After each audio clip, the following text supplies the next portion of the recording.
पण 28 जानेवारीचा तो काळा दिवस उजाडला आणि सकाळी अपघाताची बातमी धडकली। टीव्हीवर ती दृश्य बघितली आणि सगळ्यांचाच मनाचा थरका उडाला। लाख गेले तरी चालतील, पण लाखांचा पोशिंदा जगला पाहिजे असं आपण नेहमी म्हणतो। पण त्या दिवशी लाखांचा पोशिंदा गेला। राजकारणातला दादा माणूस गमावला, धडाडीचा आणि दूरदृष्टी असलेला विकास पुरुष गमावला। मी आणि देवेंद्रजीने एक दिलदार मित्र गमावला। बिछड़ा कुछ इस अदा से कि रुत ही बदल गया, बिछड़ा कुछ इस अदा से कि रुत ही बदल गया। एक इंसान सारे शहर को ही वीरान कर गया।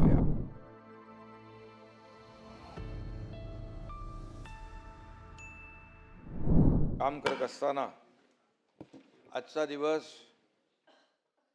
माझ्यासाठीच नाही तर सर्वांसाठीच प्रचंड दुःखाचा दिवस आहे।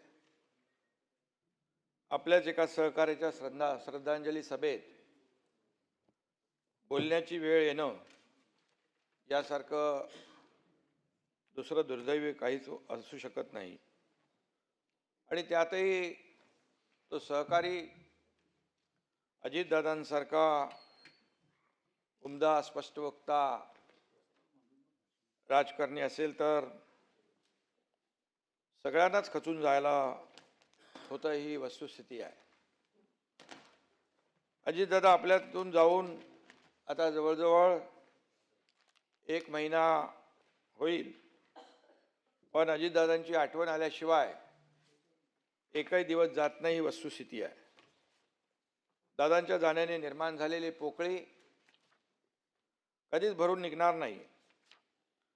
मी सर्वप्रथम अजितदादा पवार यांना भावपूर्ण श्रद्धांजली अर्पण करतो। खरं म्हणजे आपल्या सगळ्यांनाच पावलोपावली अजितदादांची उणीव भासते आहे। कालच्या पत्रकार परिषदेत अजितदादा नव्हते। आज छत्रपती शिवाजी महाराजांच्या पुतळ्यास आम्ही अभिवादन केलं, पुष्पहार घालून नतमस्तक झालो, तिथेही दादा नव्हते। शिवनेरीवर शिवजयंती साजरी करायला गेलो, तिथेही दादा नव्हते। आताही बाजूला बसलेले दादा नाहीत। दादा आपल्यासोबत नाहीत हे अजूनही मनाला पटण्यासारखं नाही, ही वस्तुस्थिती आहे। सगळं काही व्यवस्थित सुरू होतं, निवडणुकाही संपत आल्या होत्या। नव्या वर्षात राज्याच्या विकासाला, लोकांच्या कल्याणाला नवा वेग द्यायचा निर्धार आम्ही तिघांनी केला होता। पण 28 जानेवारीचा तो काळा दिवस उजाडला आणि सकाळी अपघाताची बातमी धडकली। टीव्हीवर ती दृश्य बघितली आणि सगळ्यांचाच मनाचा थरका उडाला। दादांवर प्रेम करणाऱ्यांवर आभाळा एवढं दुःख कोसळलं। कितीतरी वेळा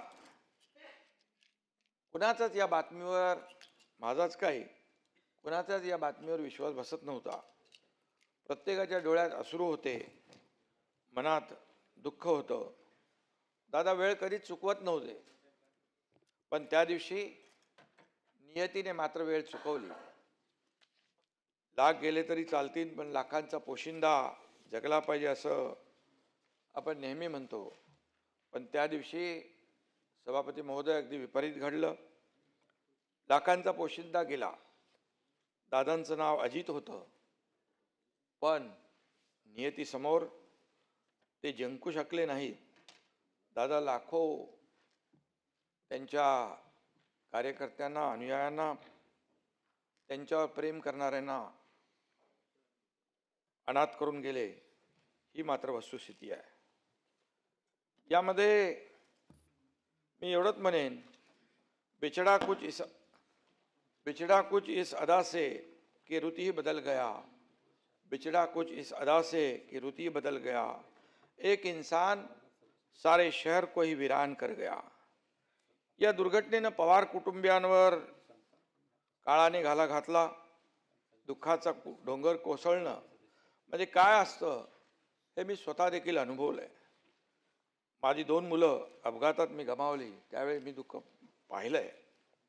त्यामुळे सुनेत्राताई, पार्थ, जय आणि एकूणच पवार कुटुंबियांच्या दुःखाची आपण सगळेच कल्पना करू शकतो. माझे गुरुवर्य धर्मवीर आनंद दिघे साहेबांना सुद्धा मी अपघातातच गमावलं आणि त्यावेळी देखील दुःख काय असतं हे मी पाहिलंय. साहेबांवर प्रेम करणाऱ्या लाखो लोकांची काय अवस्था झाली तेही पाहिले, कारण तेही अचानक निघून गेले. त्यामुळे दादांवर अतोनात प्रेम करणाऱ्या लोकांची वेदना आपण जाणतो. आजही सभागृहातल्या अनेकांच्या डोळ्यात अश्रू आहेत, दुःख आहे. हे दुःख पचवणं दादा आपल्यात नाहीत हे मान्य करणं अवघड नाही तर अशक्य आहे.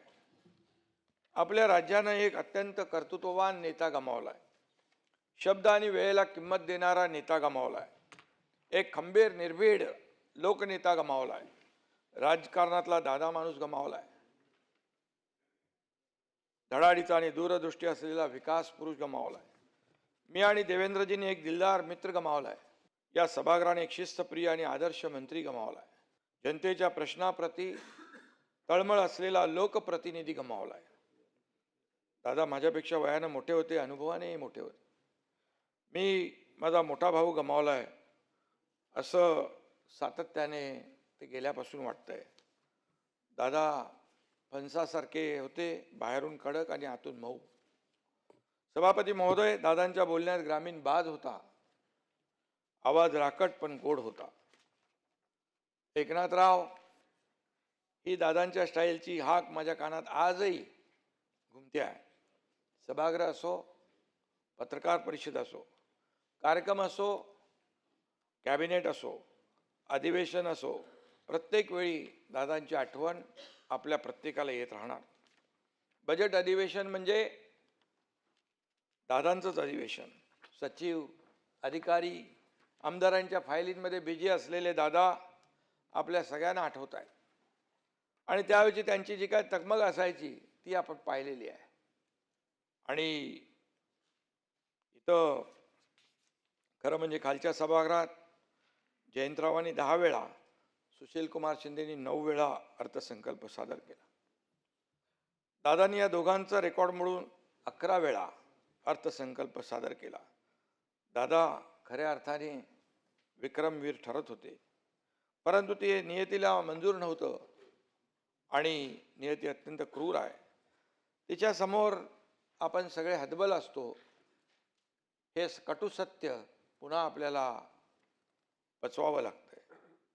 मी मुख्यमंत्री झाल्यानंतर माझा आणि दादांचा जवळून संबंध आला, कारण ते कॅबिनेटमध्ये उपमुख्यमंत्री आणि अर्थमंत्री होते. पूर्वीच्या महाआघाडी सरकारमध्ये काम करताना आम्ही दोघं एकत्र काम केलेलं आहे आणि त्याच्यानंतर काही प्रस्ताव थांबले, त्याला सुधारित मान्यता देखील दिल्या, कामांचा निधी वाढवला. असे प्रस्ताव कॅबिनेटमध्ये आल्यानंतर दादा अधिकाऱ्यांना सांगायचे, आता निधीची तरतूद करतोय पण प्रकल्प वेळेत पूर्ण झाला पाहिजे. हे आवर्जून सांगणारे दादा मी पाहिलेत. अजितदादा प्रचंड अभ्यासू होते. प्रशासनावर त्यांची मजबूत पकड होती, मांड होती. एखादी नवी योजना आली की ती फिजिबल आहे का, त्याचा लोकांना किती फायदा होईल याचा दादा बारीक अभ्यास करायचे. दादांनी हातात फाईल घेतली की अक्षरशः काही सेकंदात त्याची नजर कागदावरून स्कॅन व्हायची. त्यात काय कमी जास्त आहे ते ओळखायचे आणि चुका असतील तर त्या काढून सेक्रेटरीना सांगायचे देखील. सहकार, कृषी, जलसंपदा, ऊर्जा, पायाभूत सुविधा अशा महत्त्वपूर्ण विषयांमध्ये त्यांचा सखोल अभ्यास होता. बैठकीत साधा कागदाचा कपटाही खाली पडला तो चालायचा नाही, त्यांना चालायचं नाही. स्वच्छता आणि टापटीप ही दादांकडून शिकण्यासारखी गोष्ट आहे. नैसर्गिक संकट असो किंवा राजकीय, दादांना कधी निराश झालेलं पाहिलं नाही. दादा कधीच नकारात्मक बोलायचे नाहीत, कायम पॉझिटिव्हच राहायचे आणि प्रॅक्टिकल राहायचे. कोविडमध्ये मंत्रालयातून नियंत्रण करणारे दादा डोळ्यासमोर उभे राहतात. गेले 25-30 वर्ष मी आणि अजितदादा आम्ही दोघंही राजकारणात आहोत. या काळात आमच्या असंख्य भेटी झाल्या. शेकडो बैठकांमध्ये एकत्रही आम्ही होतो. एकत्र कामही केलं. अनेक सभाही एकत्र केल्या.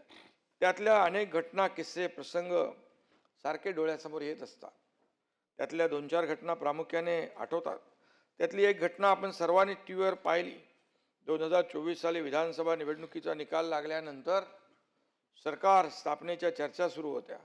तेव्हा देवेंद्रजी, अजितदादा आणि मी एक पत्रकार परिषद घेतली. कोण कुठल्या पदाची शपथ घेणार असं पत्रकार सारखं विचारत होते. आमची चर्चा सुरू होती आणि आमची चर्चा सुरू आहे, संध्याकाळपर्यंत सगळं काही स्पष्ट होईल असं मी पत्रकारांना सांगत होतो. पण पत्रकार काही मागे हटत नव्हते.